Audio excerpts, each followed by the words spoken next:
Habib Rizik Syihab bebas dari tahanan. Ada yang mengapresiasi, ada yang nyinyir.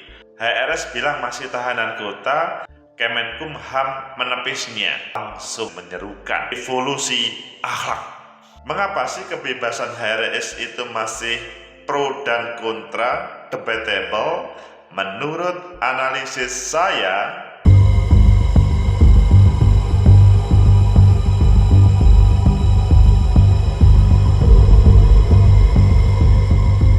Assalamualaikum warahmatullahi wabarakatuh. Salam sejahtera untuk kita semua, pecinta masa depan negeri.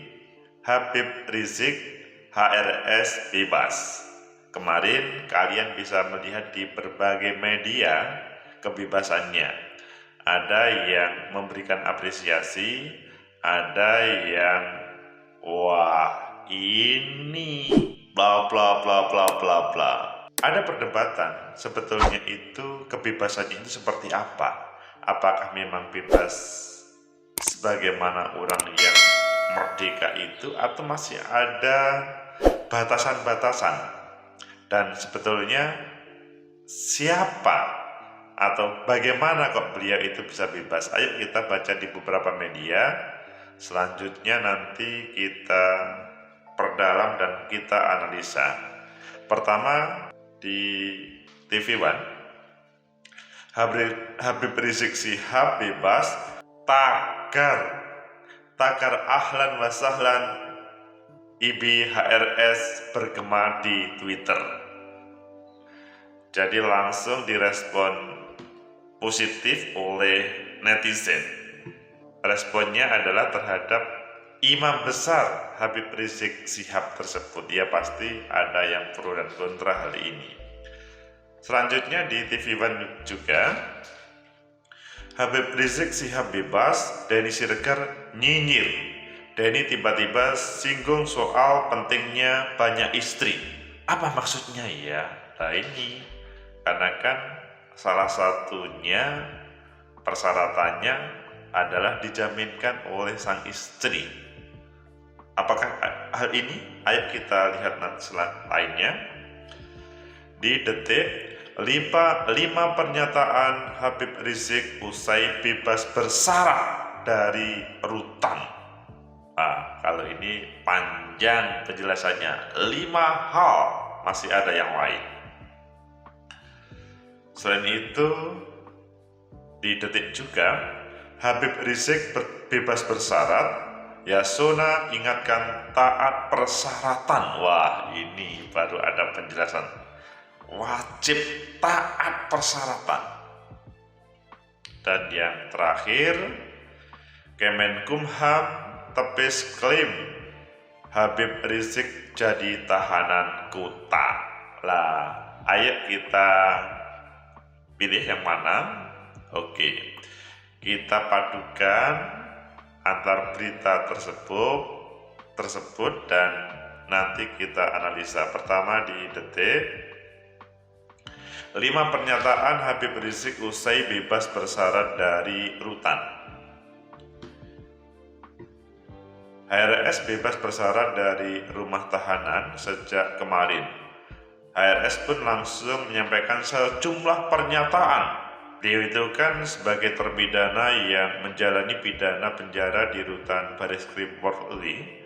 HRS bebas bersyarat pada 20 Juli, ditahan 12 Desember dengan ekspirasi akhir 10 Juni 2023 dan habis masa percobaan 10 Juni 2024. Oh, masih lama ya, 10 Juni 2024. Setelah keluar dari rutan, HRS langsung menuju kediamannya di Jalan Petamburan 3, Jakarta Pusat dengan disambut oleh orang-orang terdekatnya. HRS lalu menyampaikan pernyataan ke publik atas kebebasan persyaratan itu. Berikut persyaratan, apa itu pernyataannya. Klaim jadi tahanan kota. Mengatakan sebagai tahanan kota mulai kemarin. Kepada kawan-kawan, kepada semua yang selama ini ikut peduli perjuangan kita, kalau hari ini tidak diundang atau tidak tahu atau terlambat kabarnya? Tolong dibukakan pintu maaf yang sebesar-besarnya. Ada prosedur yang sangat sensitif kami jalani. Salah sedikit saja, pembebasan bersyarat nggak jadi. Wah, di ujung tanduk ini. Dia wajib lapor secara berkala. Saya berstatus mulai hari ini sebagai tahanan kota. Tapi kita klarifikasi tadi, Kemenkumham tepis klaim Habib Rizik jadi tahanan kota. Kan kalau tahanan yang masih dalam proses persidangan, sedangkan Habib Rizik kan sudah menjadi narapidana. Ini mungkin pemahaman dari Habib Rizik yang keliru. Jadi per hari ini Habib Rizik itu statusnya adalah menjadi klien persyaratan pemasyarakatan dan Balai Pemasyarakatan Jakarta Pusat dan wajib mengikuti bimbingan sampai 10 Juni 2024. Gitu kalau tahanan.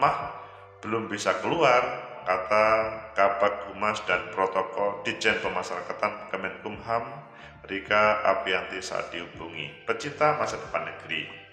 Jadi melihat dari penjelasan dari Humas tadi, ada sebuah perbedaan pemahaman. Menurut Habib Rizik, beliau adalah tahanan kota, tetapi menurut Humas, Kabag Humas dan Protokol Ditjen Pemasyarakatan Kemenkumham Rika Aprianti, dia sih bukan tahanan kota karena bukan proses persidangan.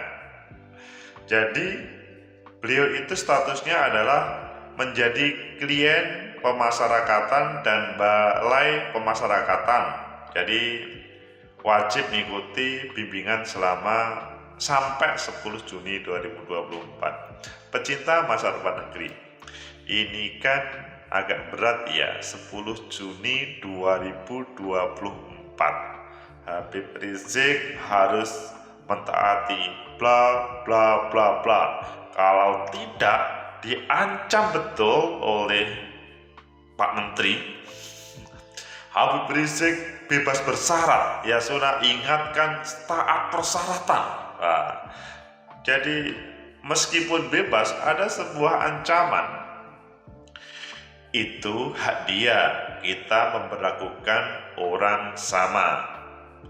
Beliau sudah bebas bersyarat, kurang dari jam 6 pagi sudah dikembalikan ke keluarga, kata Yasona. Yasona mengingatkan ada aturan yang harus ditaati oleh seluruh narapidana yang bebas bersyarat. Dia pun berharap HRS bisa mengikuti, mematuhi. Karena bebas bersyarat itu ada aturan-aturan yang harus dipenuhi, harapnya. Terus taat dengan persyaratan pembebasan bersyarat, dia semua berjalan dengan baik dan kondusif. Bukan tahanan kota, tetapi bebas bersyarat. Ini Pak Menteri lebih menekankan atau menjelaskan lanjutan dari Humas dari Ditjen Pemasyarakatan tadi. Pecinta masa depan negeri, selanjutnya sebetulnya apa sih yang menjadi persyaratan sehingga HRS itu bisa bebas? Kalau dibaca dari berbagai hal, maka yang utama itu adalah jaminan dari istri. Jadi peran sang istri itu besar pada pembebasan ini. Sehingga si Denny Siregar nyinyir tadi, mungkin saja hubungannya dengan ini. Mungkin Denny juga bisa mengklarifikasi. Namun yang paling membanggakan bagi para pecinta HRS atau pendukung atau kolega, langsung HRS menyerukan revolusi akhlak. Jadi keluar dengan bersyarat dan langsung revolusi akhlak. Ada apa dengan revolusi akhlak? Beliau menyampaikan menggaungkan revolusi akhlak setelah bebas bersyarat dengan menegaskan bakal selalu berjuang untuk umat. Sebagaimana telah saya sampaikan setiba di tanah air, waktu saya pulang dari kota suci Mekah, yaitu ayo sama-sama kita gaungkan kembali dan terus menerus, yaitu revolusi akhlak. Revolusi akhlak dengan cara yang berakhlak. Rizik lantas menyinggung soal kondisi negara yang dipenuhi darurat kemungkaran hingga darurat kezaliman. Menurut Rizik, kunci dari semua itu adalah revolusi akhlak. Orang-orang kalau akhlaknya itu baik, tidak korupsi. Orang kalau akhlaknya itu baik, tidak akan berbuat zalim. Orang kalau akhlaknya baik, tidak akan menyusahkan rakyat. Orang kalau akhlaknya baik, saudara tidak akan merusak negeri. Orang kalau akhlaknya baik, tidak akan menghina agama, menghina Rasul, menghina Al-Quran. Tidak, orang kalau akhlaknya akhlaknya baik, maka semua yang keluar dari dirinya adalah kebaikan. Itu yang dimaksud revolusi akhlak. Jadi HRS masih melihat ada sebuah problem di negeri ini, sehingga revolusi akhlak digaungkan sesudah keluar. Ya, pada waktu ditahanan kan tidak terlihat ya berbagai informasi itu. Mungkin di tahanan juga menyampaikan pesan-pesan dakwahnya bagi mereka yang ada di tahanan juga terkait dengan revolusi akhlak ini. Dan ketika bebas, revolusi akhlak menjadi menu utama. Jadi bebas langsung revolusi akhlak. Keberadaan Instagram yang merespon dengan positif, marhaban Habib Rizik Syihab, selanjutnya direspon oleh HRS dengan revolusi akhlak. Kenyinyiran ya seperti Denny itu ya boleh saja, namun perlu dalam bahasanya HRS revolusi akhlak. Pecinta masa depan negeri, sebenarnya revolusi akhlak ini penting atau tidak sih? Ya, kalau kita melihat sebuah kehidupan dalam sebuah negara, kezaliman kalau memang masih ada, ketidakberesan kalau memang masih ada, akhlak itu dalam bahasa agama itu menjadi hal yang paling utama. Namun terkadang ada yang seseorang menampilkan di satu sisi seperti Habib Rizik Syihab tema-tema revolusi akhlak, tetapi di sisi yang lain orang yang berpatokan pada hukum positif yang patokannya bukan karena agama tetapi hitam putihnya sebuah aturan, maka cara pandangnya berbeda. Sebetulnya ada sebuah titik kesamaan antara Habib Rizik Syihab dan pengelola negara. Namun, maksudnya untuk menghadirkan terbaik untuk negeri ini. Namun para pencoleng, penjahat, pejabat-pejabat yang kurang ajar, koruptor dan lain-lainnya masih terjadi. Sehingga kezaliman itu masih sering terjadi. Akhirnya, dalam bahasanya itu keberadaan HRS itu mungkin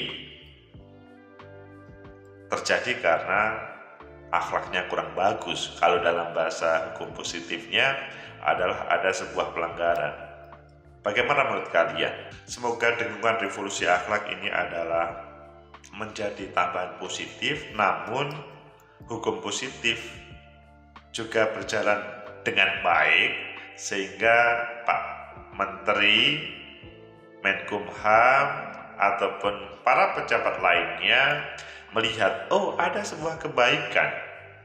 Begitu juga teman-teman pendukung HRS juga, wow, negara sebetulnya ada sebuah kebaikan, tetapi ada cara yang menuju yang berbeda, sehingga karena perbedaan perspektif itu akhirnya menghadirkan cara pandang yang berbeda. Semoga revolusi akhlak yang dihadirkan oleh HRS bisa menjadi kebaikan. Begitu juga tidak cukup negara mengancam, kalau